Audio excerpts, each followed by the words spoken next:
math teacher. So, umaasa ako na makukuha at ma-achieve natin yung mga goals natin sa organization. So, encourage ko lang ngayon na sana lahat ng mga activities natin ngayon ay gawin natin.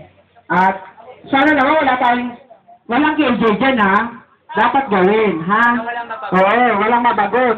Gawin yung challenge lahat ng mga activities natin na gagawin. And then, yun nga, bigyan ko ulit kayo ng, si Ate Sandy, dati akong secretary para sa kaalaman ng mga first year, secretary ng Sigma, and then, nagkaroon na, parang na-inspire ako kay Ate Sandy na tumakbo ng president. So, wala naman akong kalaban, nanalo pa rin ako. So, yan. So, gusto ko kasi, gusto ko maging, kumbaga maganda yung takbo ng organization.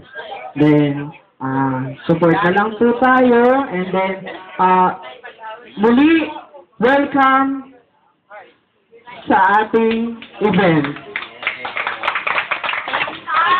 Pero yung parang wala na memory yung mo.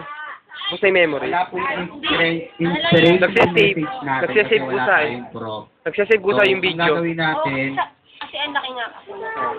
mag-orient muna. Sino mag-orient sa atin? Si President ulit, i-orient tayo sa gagawin natin ngayon. Ito na po siya. Kailangan makibahagi sa ating aktibidad. Walang KJ, nasabi ko na kanina. Sumunod sa mga patakaran. Una, bawal ang alak. Bawal ang hagisan sa pool. Hindi, para may rason din naman dito yung disgrasya. Pero, alam niyo, yung alak, pwede yan pagkatapos ng alas 5 ng hapon. Kasi 8 to 5 ang activities natin, sagutin tayo ng school. Yes?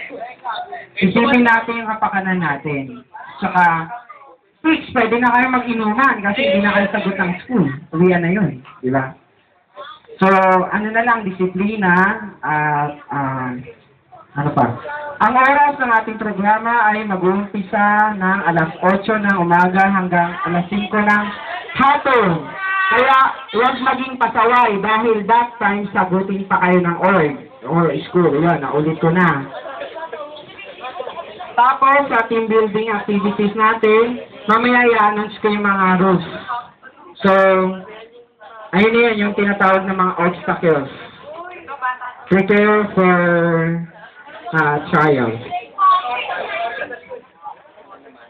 Okay, sige. Game po na tayo sa intermission number per year 11. Yan ang pinakahintay ng lahat. Siyempre, magbigay ng Siyempre, mauuna ang mga first year, di ba? Okay, yung first year, may TV ba kayo?